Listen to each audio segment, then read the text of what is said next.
Take it away.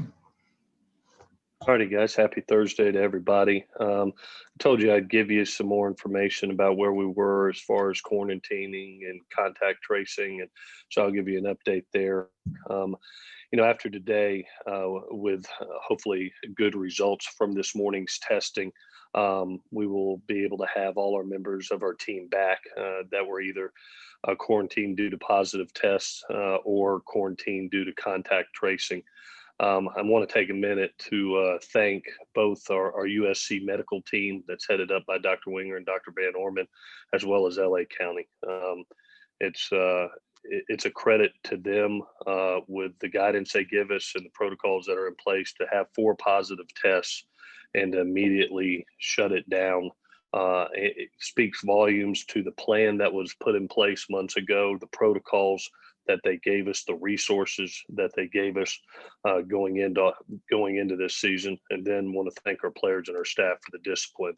We've seen it across the country how other teams have been able to be shut down for maybe 2, 3 or more weeks, and to be able to cut off a positive test where it doesn't go across the team.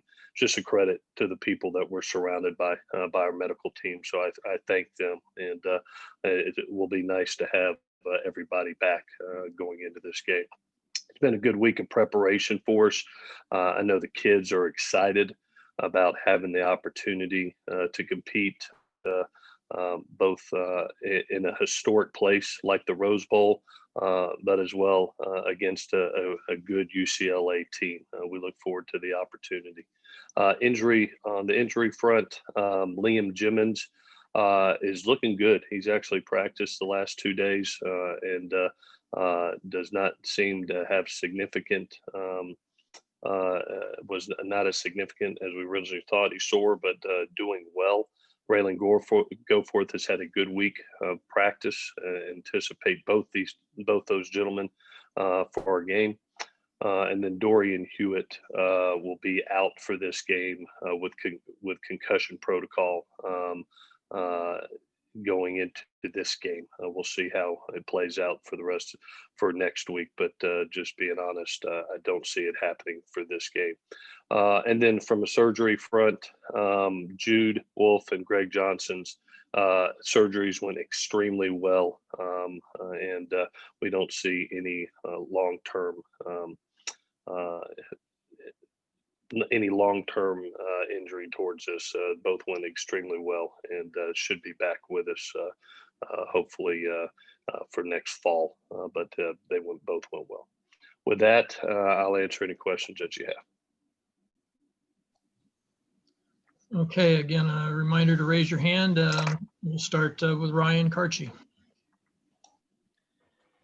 Clay, good morning, first of all. Yeah. When it comes to Chip, obviously he had a couple seasons in which it was kind of a slow start. It seems like they've turned things around at least somewhat this season. What's the biggest difference, as far as you can tell, with this UCLA team than past Chip teams? They're sitting at 3-2 right now, and I think really playing good football. If you look early in the season, they had some turnover issues. I think they're -6 total right now. And as we look at the tape, you see a really talented football team that kind of shot themselves in the foot with turnovers. I mean, they could easily be undefeated right now. You look at that. You look at the Colorado game, and you look at the Oregon game, and both were significant turnovers that led to points. The Oregon game, the pick 6 touchdown right before half, what I thought was a significant play, as well as, in the Colorado game, there were 2 turnovers inside the 10-yard line going in. That was really the difference in the game. If not, they're kind of sitting here maybe in our position, looking for one win to try to win the South. But Chip's obviously a brilliant offensive mind. He always has been. He is.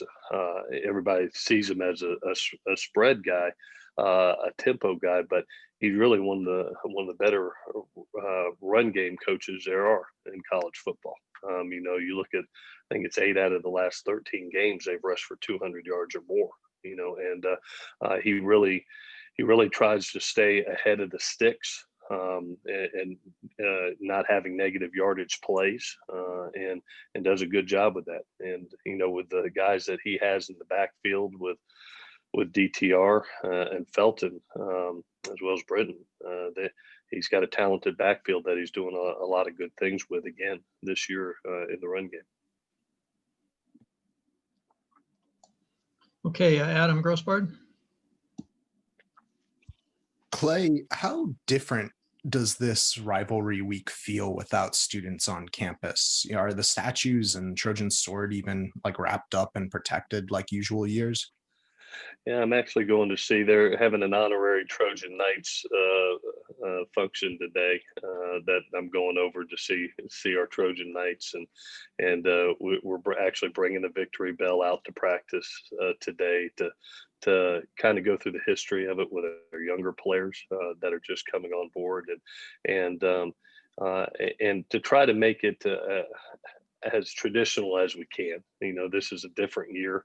I thank the university for everything that they're doing to try to, make it as good as possible. And it'll be neat to see the Trojan Knights today. I'll be at Tommy Trojan today, thanking them. And I look forward to ringing the bell on the practice field with our team and educating our younger players on the significance and the history of this game.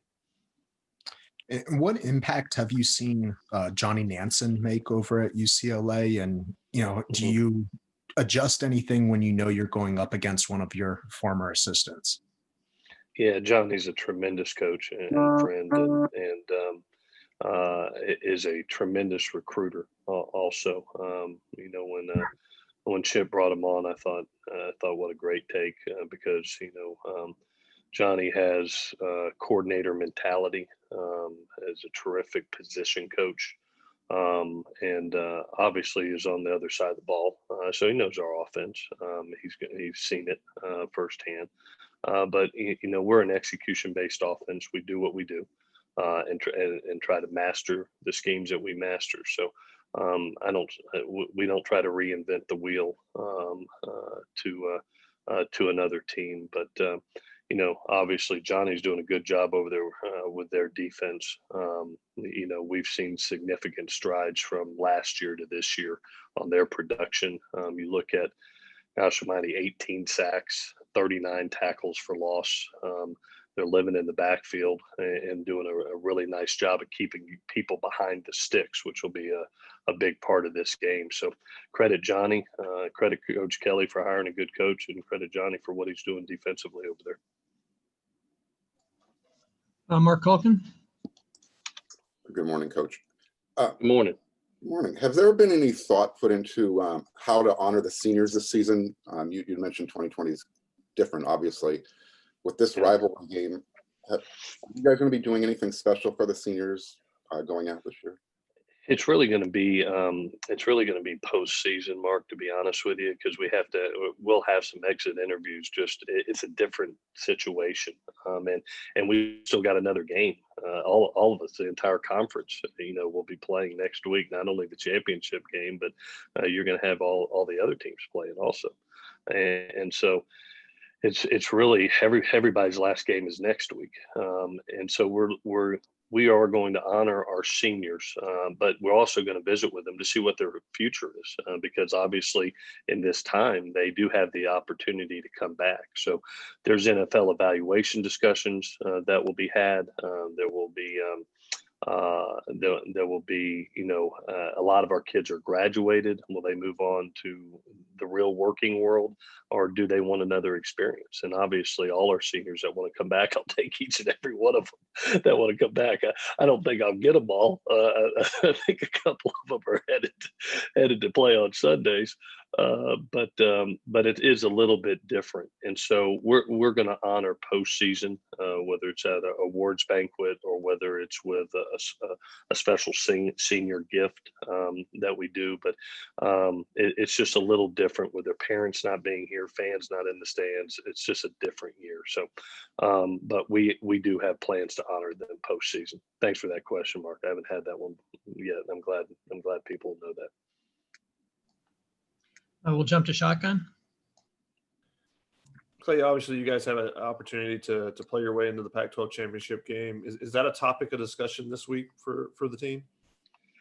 I think the reality is everybody knows it, but the mentality, the last thing that I told them last night is to keep the mentality of the 1-0 mentality that we've had each and every week.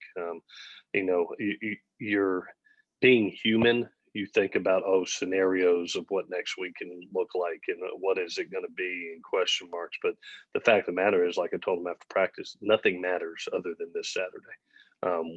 We didn't know last week, who we were going to play the following week.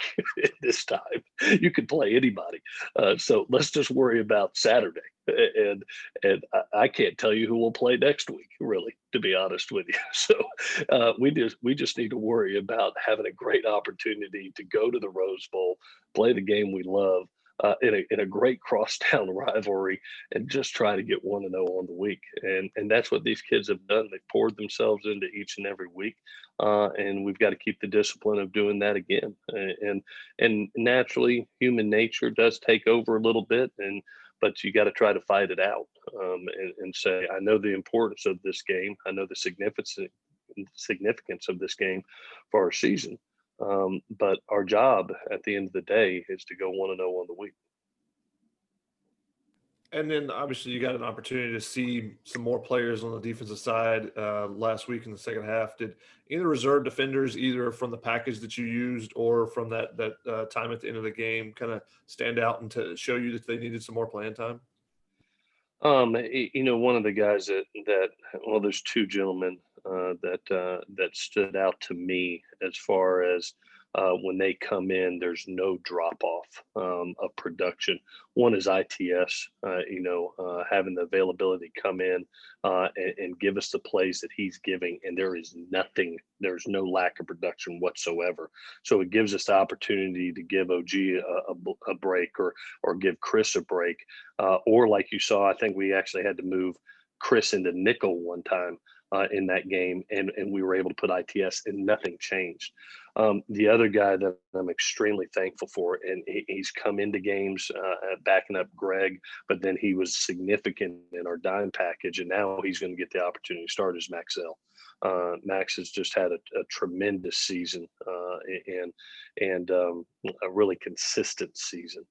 So those two kids, I thought, really stood out to me. And then the guy that is probably under the radar for everybody, but just keeps on putting up numbers is Nick Figueroa. I mean, we talk about all the big stars, but the guy that's just playing as good a ball as anybody out there just happens to be Nick. And so those are probably the guys I'm most appreciative of because of just their consistency of play throughout this season. Then when ITS, has he worked his way back into being a part of that 3-man rotation with them? No, obviously coming back from the knee injury from the Holiday Bowl, he was a little bit behind the other two guys. Yeah, when he came in, and obviously he worked extremely hard, and I'm going to look at my sheet here real fast. But I think he's averaging giving us about 20 plays a game, which is and doing and that's just defensive plays, not special teams plays. But he's one that I think is doing an absolutely wonderful job. And let me give you like last week. Here's a good example. Arizona game, he's got 17, Arizona State 17, and last week it's a tremendous opportunity because of injury, and gets 57 and really plays extremely well. So he's a kid that I'm proud of because I know anytime that you have a major knee injury and you're coming back from that, there's a confidence level that has to be built up. He built up that confidence level in training camp, competed, was put behind Chris and OG in the rotation, but still making plays. And every time he went in there, there's no drop off. And that's what you want, from that next guy up. And then last week, you look up and gosh almighty, it's 57 plays. And he really is a star, really not giving up anything, so proud for him. He's a valuable member of our defense and what we're trying to get done. Back to Ryan Karchi. Clay, there was a lot of uncertainty about the direction of the program just in general at this time last year. What would it mean to you, and what do you think it would say about the program in general to just come out of this bizarre regular season and be 5-0 and in the Pac-12 title game? Yeah, I think you're only as good as the people that surround you. And I'm very thankful for our staff and our players. Like I told them, there's some dates that I'll never forget walking out of this building March 15th with it just being the unknown of what's going to happen next, and not knowing we wouldn't be back in the building till July 6th. And stepping in July 6th and being so happy just to walk in the building. And then the unknown of what a season's going to look like, and kids just training and preparing, not knowing what the future, where we're going to play in the fall, where we're going to play in the winter, where the spring, where we're not going to play, and just have the mental toughness and the discipline to show up to work every day in preparation for a mission that and a goal of winning a championship. And so to see that group of men, do that on a day-to-day basis, and be at kind of the top of the mountain right now in a very important game. It makes you proud. It makes you proud of the guys that surround you, and thankful for a Todd Orlando and a Graham Harrell and a Sean Snyder as coordinators that are doing an amazing job offense, defensively, and special teams wise. It makes you thankful for our senior leadership and our veteran leadership to truly have our culture, which is a toughness, a discipline, and a unity to get through some regular adverse times in 2020. And here we sit with a chance to accomplish a goal. Am I thankful to them? Yes. Am I proud for them? Yes. Am I extremely thankful to be associated with each and every one of them? Without question. And so it's going to be one of those seasons. Hopefully, we accomplish our goals. It'll be one when you're 80 years old. You'll look back and say, man, I'll never forget that group of men and what they meant to us and to our university that year, and the toughness and discipline that they had. Do you feel like you guys have proven that the program is heading in the right direction? I'll leave that up to y'all. That's y'all's job. My job is to win football games and raise kids. And so I'm going to concern myself with my job, but y'all do a pretty good job of that. So I'll let y'all do it. Okay, we'll go to Antonio. Clay, you have the UCLA game this week and potentially an important game next week. Has it felt different juggling early signing period this year with those responsibilities? Yeah, it's I literally walk off the field at 6 o'clock and I'm on the phone until probably 11 at night. And it's every second that you get right now, because it is usually you're making home visits. You're in people's homes starting December 1st, and so we are doing those virtual home visits at the end. Being able to go through scholarships and answer final questions. And so when you're not game planning, which usually you're not doing at this time, you're usually traveling across the country on airplanes, trains, and automobiles to get to homes. It is a little different.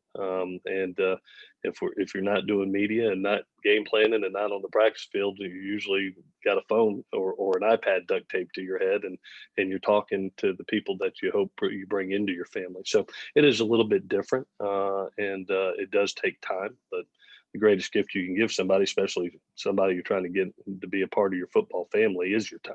That's the greatest gift you can give them. So, it's a grind right now, and our coaches are doing a good job of living in that grind and loving the grind. You got to embrace it. And so it's a very important 2 weeks for us. I mean, you think about, we've got a UCLA game this Friday that we're trying to win a Pac-12 South Championship first signing day next Wednesday, and then and hopefully a championship game. So it's a very important 2 weeks for us. Shotgun, you have another question? Hey, Clay, talking about those in-home visits, is there limits like there normally is, on the amount that you're allowed to make with them? And how do you kind of make a Zoom in-home visit different than your normal kind of conversations that you're having with a player? Yeah, I always like, when we go do a home visit, it's usually me, and it's me and the family having the opportunity to sit down and just be real and be genuine and be able to answer any reservations they have, any questions that they got, what the future looks like, being able to go through scholarships and letters of intent. What do they mean? The recruiting process is a lot of hype, a lot of times, but when it gets down to the end, there's got to be a genuineness of you taking care of their son, whether it's 3,000 miles away on the other side of the country, or whether it's right here, whether it's a guy that you can't wait to get in your program and develop, or whether it's the all world kid. It's that last finals conversations that could be critical in the kid going one way or the other, and you have to take the time to be able to do that. And so, for us, it's a one-on-one opportunity with me. The coaches have done an amazing job throughout the spring and throughout the fall.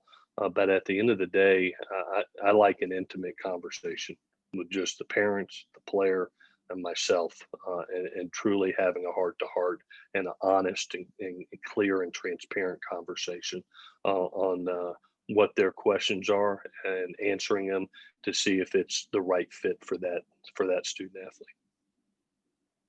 And is there a specific limit? Does NCAA limit it?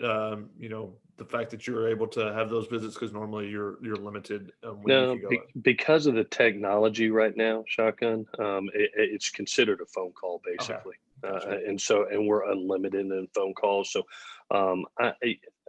obviously you call kids all the time, but this is just a specific period where we plan about 30 minutes to an hour's worth of time to be able to, and sometimes it goes longer than that.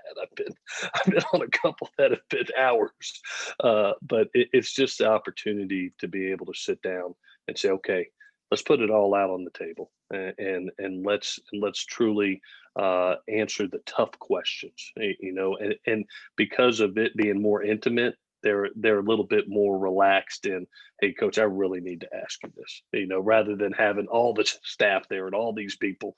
It's the parents, it's the ones that at the end of the day are going to help a young man make a decision, which is 99.9% of the time the parents and the young man, and just giving them a clear and transparent picture of what their life at USC will be like and what their role will be. Okay, Clay, no more questions here.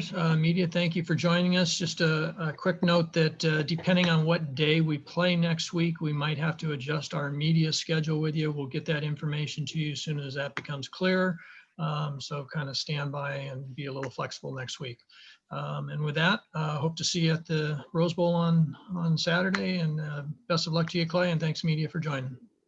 Thanks, guys. Take care. Bye-bye.